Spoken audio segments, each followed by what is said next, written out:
नमस्कार,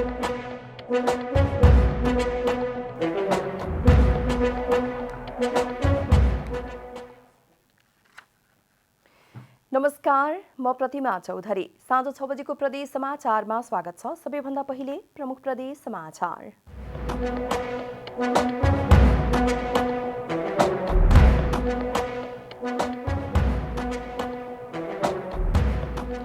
सरकार ढाल्नेसँग चुनावमा गठबन्धन नगर्ने एमालेका वरिष्ठ उपाध्यक्ष पोखरेलको भनाई।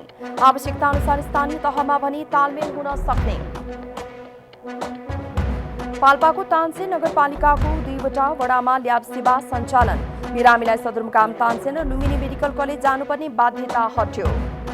र 3 वर्ष अघि स्थापना भएको लमजुङको अल्लो प्रशोधन केन्द्र सञ्चालनमा आउने। आम्दानीका लागि अल्लोमा राम्रो सम्भाव्यता रहेको उद्योगीको भनाई।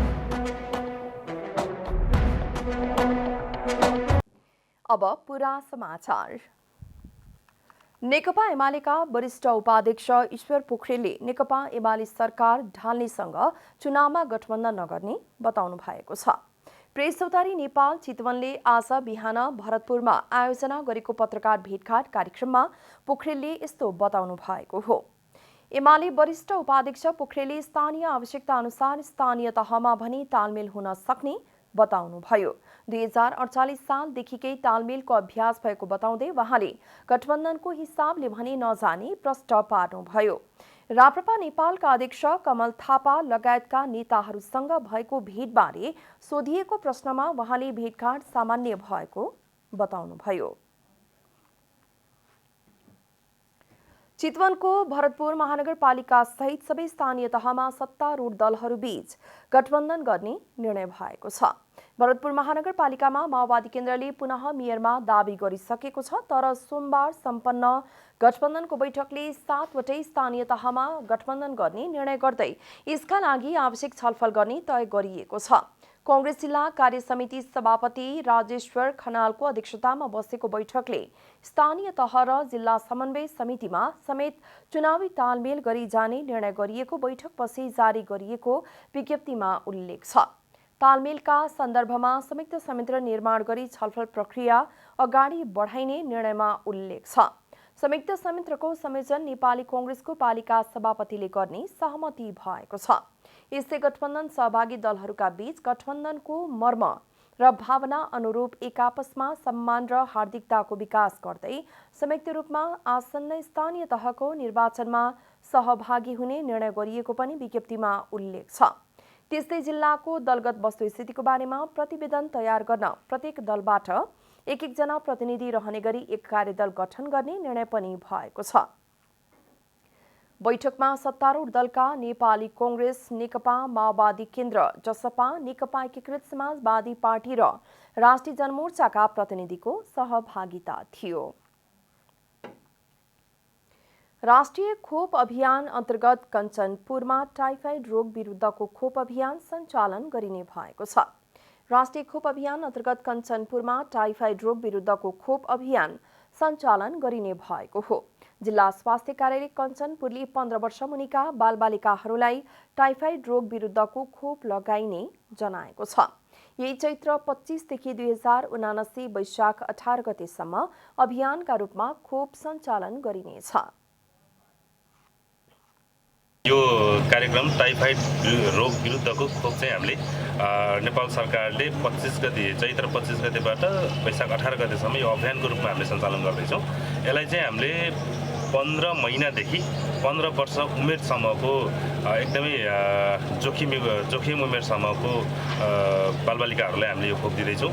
प्रत्येक स्कुलमा चाहिँ खोप केन्द्र बनाएर यसो प्रक्रिया अनुसार निर्देशिका अनुसार हामीले यसलाई अगाडि खोप बनाउँदैछौँ र त्योभन्दा यो अहिले अभियान चल्छ। अभियान पछि नियमित खोप सेड्युलमा चाहिँ हामीले 15 महिनामा प्रत्येक बच्चालाई 15 महिनामा खोप दिने गरेर यसको प्लानिङ भइरहेको छ।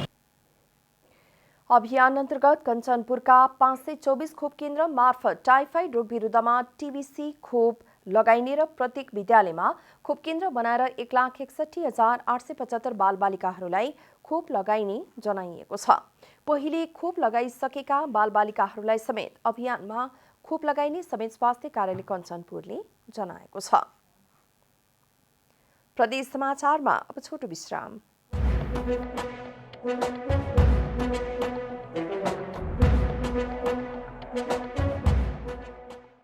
प्रदेश समाचारमा अब थप समाचार। बिमाको झन्झटिलो प्रक्रियाबाट वाक्क भएका नागरिकको संस्थाका लागि पाल्पाको तानसेन नगरपालिकाले 2वटा वडामा ल्याब सञ्चालन गरेर सेवा दिन थालेको छ। नगरपालिकाको ग्रामीण भेगका वडालाई प्राथमिकतामा राखी पहिलो चरणमा 2वटा वडामा ल्याब सञ्चालन गरेको नगरपालिकाले जनाएको छ। पाल्पाको तानसेन नगरपालिकाले वडा नम्बर 9 र 14 मा एकैपटक ल्याब सेवा सुरु गरेपछि नागरिकहरूलाई सहज हुने भएको छ। बिरामीलाई मध्यनजर गर्दै स्वास्थ्य सेवाको दायरा फराकिलो बनाउन नगरपालिकाभित्र रहेका 2वटा वडाका स्वास्थ्य संस्थामा ल्याब सेवा सञ्चालनमा ल्याइएको हो। विगतमा अल्ट्रासाउन्डका कुराहरू भए, अहिले चाहिँ हामी ल्याब स्थापना गरेका छौँ र यो ल्याब मार्फत हिजो जुन एउटा हाम्रा स्वास्थ्य कर्मीहरूलाई स्वास्थ्यमा काम गर्नेहरूलाई एउटा अप्ठ्यारो थियो, एउटा सिम्टम्सको आधारमा सिम्टोमेटिक ट्रिटमेन्ट गर्नु परिरहेको थियो र त्यसले कहिलेकाहीँ समस्या पनि पर्न सक्छ कि भन्ने जहिले पनि जनताप्रति जिम्मेवार रहेका हाम्रा स्वास्थ्य कर्मीहरूले हामीलाई घचघचाइरहनुहुन्थ्यो। हामीले काम त गरिरहेका छौँ, हामीले सिम्टोमेटिक ट्रिटमेन्ट दिइरहेका छौँ, यसलाई एउटा प्रयोगशाला पनि भयो भनेदेखि यसले राम्रो हुन्थ्यो होला। ल्याबमा प्रसुति तथा गर्भ परीक्षण सेवा लगायत थाइराइड बाहेक सबै प्रकारका परीक्षणहरू हुने नगरपालिका स्वास्थ्य शाखाले जनाएको छ। नगरपालिकाले ल्याब सेवा सञ्चालन गर्नका लागि कर्मचारी तथा आवश्यक पर्ने सामग्रीको प्रबन्ध गरेको छ। अब प्रसुति, गर्भपतन र ल्याब परीक्षण सेवाका लागि अन्यन्त्र भौतारिनुपर्ने अवस्था छैन। यसले अशक्त वृद्धहरूलाई थप सहज हुने विश्वास नगरपालिकाको छ। सरकारले यो ज्येष्ठ नागरिकहरू, अपाङ्ग, गर्भवतीहरूलाई मेन सुविधा होस् भनेर उहाँलाई स्वास्थ्य संस्थाबाट जस्तै पाल्पा अस्पताल, जिल्ला अस्पतालमा अनि त्यसपछि प्रवासमा अनि मिसनमा जान दुःख नहोस् भनेर स्थानीय सरकारले यिनीहरूलाई सुविधा होस् भनेर यो सेवा सञ्चालन गरेको हो। ल्याब सेवा नहुँदा बिरामीलाई सदरमुकाम तानसेन र लुम्बिनी मेडिकल कलेज जानुपर्ने बाध्यता थियो। बिमाको झन्झटिलो प्रक्रियाले पनि बिरामीलाई शास्ति भएको थियो। अब नजिकै ल्याब सेवा सञ्चालन हुने भएपछि स्थानीय पनि खुसी भएका छन्। सुदी खानी हुनुहुन्छ, सुत्केरी त्यत्तिकै आउनुहुन्छ। यो ठाउँ भनेको हाम्रो ठुलो ठाउँ छ, किनभने गोठादी, देउबिर, पोखराथोक, मदन पोखरा लगायत ठाउँबाट यहाँ आउनुहुन्छ। किनभने यो ठाउँ भनेको महत्त्वपूर्ण ठाउँ हो, किनभने यो ठुलो सेरोफेरो भएको हुनाले यहाँ बिरामीको धेरै घुइँचो लाग्छ। यो तीव्र रूपमा आबादी विस्तार भइरहेको छ, त्यसकारण जनसङ्ख्याको चाप सँगसँगै बिरामीको चाप पनि यहाँ बढ्ने भएको हुनाले प्राथमिक स्वास्थ्य केन्द्र र MBBS डाक्टर सहितको दरबन्दी सहितको व्यवस्थापनका लागि नगर सरकारसँग अनुरोध गर्दै यो ल्याबले गुणस्तरीय सेवा प्रदान गर्न सकोस् भन्ने शुभकामनाका साथ मेरो भनाइ अन्त्य गर्छु। ल्याब सञ्चालनका लागि दुवै वडामा प्राविधिकहरूलाई नियुक्त गरिएको छ। ल्याब सेवाको सुरुवात भएपछि स्वास्थ्य संस्थामा बिरामीको चाप बढ्न थालेको र बिरामीले नियमित रूपमा स्वास्थ्य परीक्षण गराउन थालेका छन्। पाल्पाबाट विजय कुमार बौडेलको रिपोर्ट। नेपाल प्रेस युनियन सुनसरीलाई आफ्नै भवन निर्माणका लागि नेपाली कांग्रेसका महाधिवेशन प्रतिनिधि रोहित प्रसाईले जग्गा उपलब्ध गराएका छन्। उद्योग वाणिज्य संघ इटहरीको 2 कार्यकाल अध्यक्षको जिम्मेवारी समेत सम्हालिसक्नुभएका समाजसेवी प्रसाईले इटहरीको पक्लीमा रहेको आफ्नो 30 लाख बढी मूल्य पर्ने 6.5 धुर जग्गा नेपाल प्रेस युनियन सुनसरीलाई उपलब्ध गराउनु भएको हो। पत्रकारिताका माध्यमबाट समाजमा सकारात्मक विकासमा पत्रकारहरूले खेल्दै आएको भूमिकाको उच्च मूल्याङ्कन गर्दै पत्रकारिता गर्न पत्रकारहरूलाई सहज होस् भनेर आफूले आफ्ना स्वर्गीय आमा बुबाको स्मृतिमा भवन निर्माणका लागि जग्गा उपलब्ध गराएको बताउनुभयो। धनीपूर्जा हस्तान्तरण कार्यक्रममा जग्गादाता प्रसाईले नेपाल प्रेस युनियन सुनसरीका अध्यक्ष पवन अधिकारीलाई धनीपूर्जा हस्तान्तरण गर्नुभयो। सोही अवसरमा भवन निर्माणका लागि विभिन्न व्यक्ति संघ संस्थाहरूले पनि सहयोग गर्ने प्रतिबद्धता जाहेर गरेका थिए। भवन निर्माण कार्य आगामी 23 महिनाभित्र सम्पन्न गर्ने नेपाल प्रेस युनियन सुनसरीले जनाएको छ। प्रदेश समाचारमा अब छोटो विश्राम।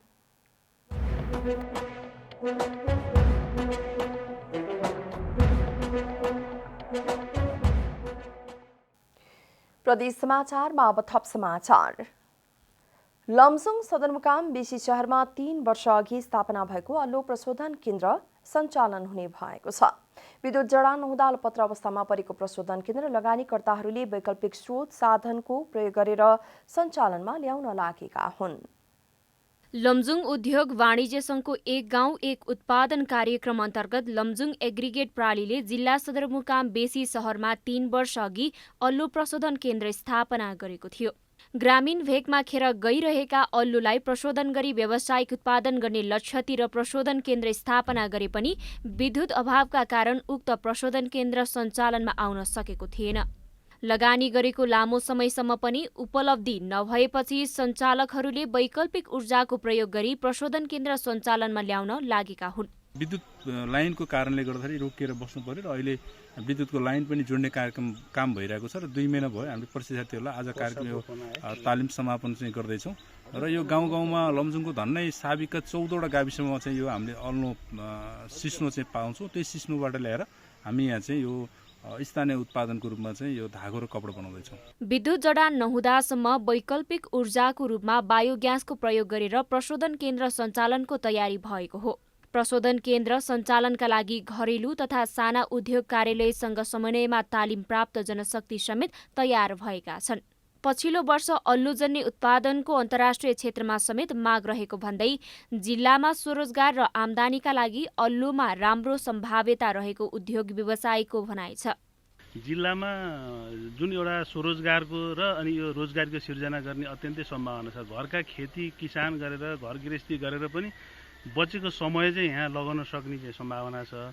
अब यसले अब कम्तीमा पनि हाम्रो जिल्लामा यो लमजुङको चाहिँ एउटा चिनोको रूपमा यसले अल्लुको विभिन्न सामानहरू बनाएर हामीले तयारी गरेर जिल्लाबाट बाहिर निकासी गर्न सक्ने एउटा चाहिँ भयङ्कर ठुलो सम्भावना बोकेको र अन्तर्राष्ट्रिय स्तरमै माग भएको वस्तु भएको हुनाले यसले चाहिँ आर्थिक हिसाबले पनि ठुलो टेवा पुर्याउँछ भन्ने मलाई लागिरहेको छ। गुरुङ समुदायले भाङ्रा, टोपी लगायतका सामग्री बनाउन प्रयोग हुने अल्लोको अन्तर्राष्ट्रिय बजारमा समेत व्यावसायिक आकर्षण बढेको छ। अल्लो प्रवर्धनका लागि 2 करोड बढी लगानी भइसकेको छ। प्रशोधन केन्द्रबाट अल्लोका टोपी, झोला, कोट लगायतका सामग्री उत्पादन हुने उद्योगीहरूले बताएका छन्। गाउँघरमा खेर गइरहेको सिस्नो तथा अल्लोको समुचित प्रयोग गरी आम्दानी गर्न सकिने र धेरैले रोजगार समेत पाउने सञ्चालकहरूको विश्वास छ। लमजुङबाट बसन्ता भट्टको रिपोर्ट। अन्त्यमा प्रमुख प्रदेश समाचार।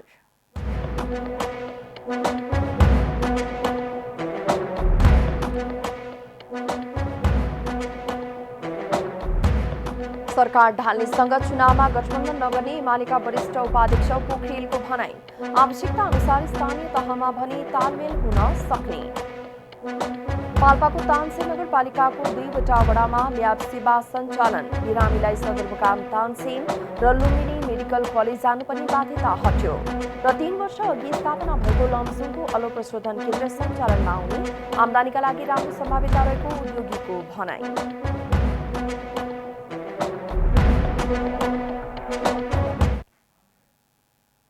हवस् प्रदेश समाचार अहिलेलाई यति नै। जनताद्वारा जनताका लागि प्रसारित जनता टेलिभिजन हेरिरहनुहोला। नमस्कार।